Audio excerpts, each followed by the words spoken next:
Hello viewers, আসসালামু আলাইকুম। আমি মোহাম্মদ মেহেদি হাসান চলে আসলাম আপনাদের কাছে ব্র্যান্ড নিউ ছোট্ট একটা ভিডিও নিয়ে। অন্যরকমভাবে ভিন্ন রকম স্বাদের সর্ষে ইলিশ অনেকেই অনেকভাবে তৈরি করে থাকে। আম্মু একটু আলাদাভাবে তৈরি করার চেষ্টা করছে। জানি না কেমন হয়েছে ভিডিওটি। সম্পূর্ণ দায়ভার আপনাদের উপরে। আপনারা দেখে আমাদেরকে কমেন্ট করে জানাবেন। তো বেশি কথা না বলে চলুন শুরু করা যাক আজকের ভিডিও।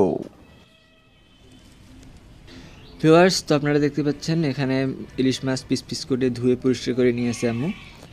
আর সামান্য কিছু মশলার ব্যবস্থা, কম বেশি সবগুলোই বাসার মশলা। আজকে একটু অন্যরকমভাবে ভিন্ন রকম সাথে রেসিপিটা করবে, আর আপনাদের সঙ্গে আমরা তা শেয়ার করতে যাচ্ছি। দেখতে পাচ্ছেন যে লবণ এবং হলুদ দিয়ে মাছটা ভালোভাবে মেখে নিচ্ছে। আজকে আমরা আমাদের ভিডিওতে অতিরিক্ত কোনো থার্ড পার্টি কোনো মিউজিক বা সং ইউজ করতেছি না। সম্পূর্ণ গ্রামের প্রাকৃতিক সাউন্ড এবং রান্না করার সময় কিছু শব্দ আপনারা উপভোগ করবেন। আশা করি আপনাদের ভালো লাগবে। তো দেখতে পাচ্ছেন আপনারা কাঁচামরিচ এবং লাল মরিচটা আম্মু বেটে নিচ্ছে। তো আপনারা শিলনোড়ায় অথবা বাটনে বেটে নিতে পারেন।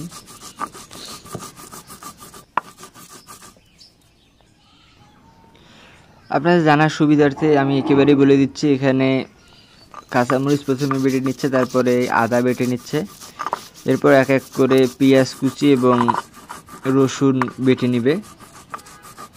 এক ধরনের পেস্ট তৈরি করবে। আপনারা সঙ্গে থাকুন আর আমাদের ভিডিওটি উপভোগ করুন। ভালো লাগলে like, comment, share and subscribe করবেন। আমাদের পাশে থাকবেন আশা করি। আর কেমন হয়েছে ভিডিওটি অবশ্যই কমেন্ট করে জানাবেন। যদি ভালো হয় সেটাও কমেন্ট করে জানাবেন, খারাপ হলেও কমেন্ট করে জানাবেন। আপনাদের কমেন্টের উপর ভিত্তি করে আমরা বুঝতে পারবো যে আমাদের কিভাবে কাজ করতে হবে। আপনারা দেখতে পাচ্ছেন জিরা এখানে আছে, জিরা বেটে নিচ্ছে আম্মু। তো আপনাদের কমেন্ট আমাদের কাছে কিন্তু অনেক মূল্যবান। আপনাদের কমেন্টের উপর ভিত্তি করে আমরা সামনের দিকে এগিয়ে যাওয়ার অনুপ্রেরণা পাই। সেটা সব ইউটিউবাররাই পায়। আপনারা অবশ্যই কমেন্ট করে জানাবেন কেমন হয়েছে ভিডিওটি। হ্যাঁ,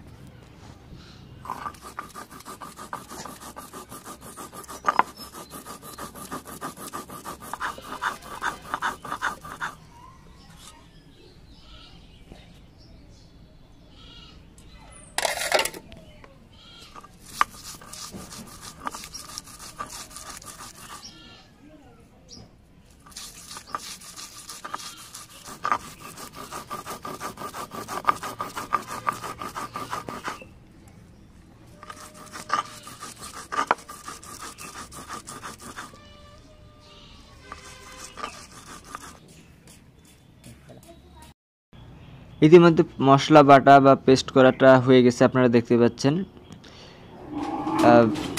পাচ্ছেন যে চুলার মধ্যে ইতিমধ্যে আগুন দিয়ে দিছে এবং এখন দ্বিতীয় ধাপে আমরা পদার্পণ করব। নড়াটা ভালোভাবে শুকিয়ে নিল। যদি কোনো পানি থাকে নড়াটা ভালোভাবে শুকিয়ে নেবেন, যেন তেল দেওয়ার পর কোনো সমস্যা না হয়। তো তেল দেওয়ার পর আমরা দেখতে পাচ্ছেন যে মাছের পিস, পূর্বে মেখে রাখা মাছের পিস এক এক করে দিয়ে রাখছে। কড়া করে ভেজে নিবে।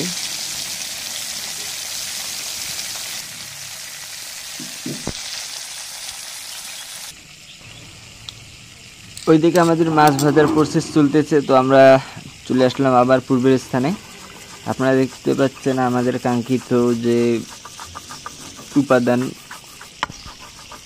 উপাদান নিয়ে আম্মু বসে গেছে, এখন বেড়ে নিচ্ছে। আপনারা অবশ্যই জানেন এটা কি, সর্ষে বা সরিষা বীজ, যে নামেই চেনেন না কেন ভালোভাবে বেটে নেবেন। এটা বাটার জন্য সাধারণত শিলনোড়াটাই বেটার, আর চাইলে আপনারা অন্য কোনোভাবেও বেটে নিতে পারেন, এটা আপনাদের ব্যাপার। তো দেখতে পাচ্ছেন যে বেটে নিচ্ছে আম্মু। ভালোভাবে মিহি করে বেটে নেবেন, যতটা পরিমাণে বেটে নেওয়া সম্ভব আপনাদের পক্ষে ভালোভাবে বেটে নিতে হবে।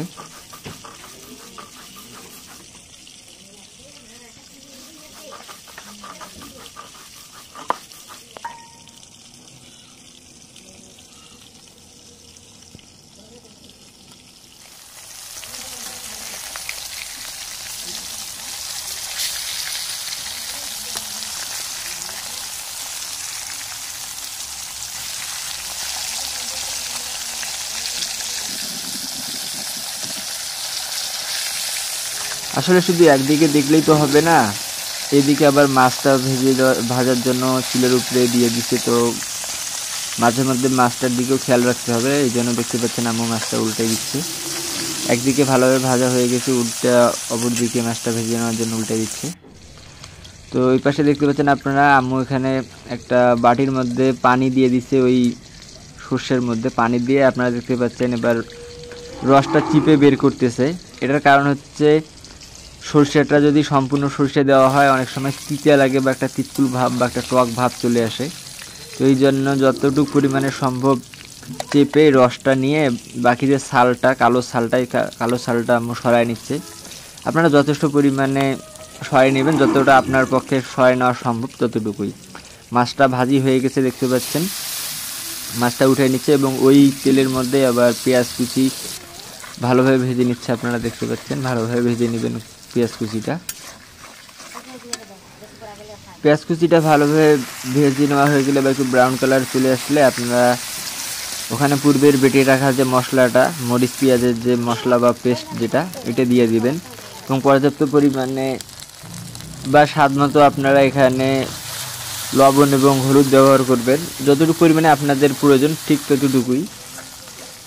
এরপর ভালোভাবে একটু ভেজে নেবেন, তারপর আপনারা একটু পানি দিবেন, পানি দিয়ে আবার একটু রান্না করে নেবেন আর কি। আম্মু যেটা করে ঠিক সেটাই দেখাচ্ছে এখানে, আর আমিও বলার চেষ্টা করতেছি। একটু রান্না করে নেবেন, তেলটা যখন বের হয়ে চলে আসবে আপনারা দেখতে পাচ্ছেন তেল বের হয়ে চলে আসছে, অনেকটা থমথমে হয়ে গিয়েছে। এরপর পূর্বের সর্ষে বাটাটা যেটা পানি দিয়ে হালকা করে ভিজিয়ে রেখেছিল এবং রসটা রেখে বাকি ছালটা ফেলে দিয়েছে, ঠিক রসটুকু এখানে ঢেলে দিবেন, ঢেলে দিয়ে একটু রান্না করে নেবেন 2-4 মিনিট। দেখতে পাচ্ছেন উপরে বলক উঠে যাচ্ছে, তার মানে অনেকটা সিদ্ধ হয়ে গেছে। এবার এক এক করে আপনারা এখানে পূর্বের ভেজে রাখা মাছ দিয়ে দিবেন।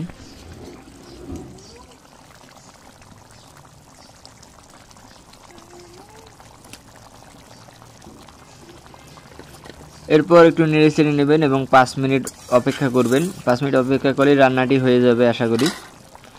তো ঠিক এভাবেই অতি সহজে অন্যরকমভাবে ভিন্ন রকম সাথে স্পেশাল একটা রান্নার রেসিপি আপনারা খুব সহজেই শেষ করে দিতে পারেন। আর যখন রান্নাটি করা হয়েছে অনেক সুন্দর এখানে সুঘ্রাণ চলে আসছিল। আশা করি রান্নাটি আপনাদের ভালো লাগবে। রান্নাটি আপনারা অবশ্যই বাসায় ট্রাই করবেন, চেষ্টা করবেন করার। তো দেখা হবে অন্য কোনো এক সময়, অন্য কোনো একটা দিন। সেই পর্যন্ত ভালো থাকুন, সুস্থ থাকুন। সি ইউ নেক্সট টাইম ইনশাল্লাহ।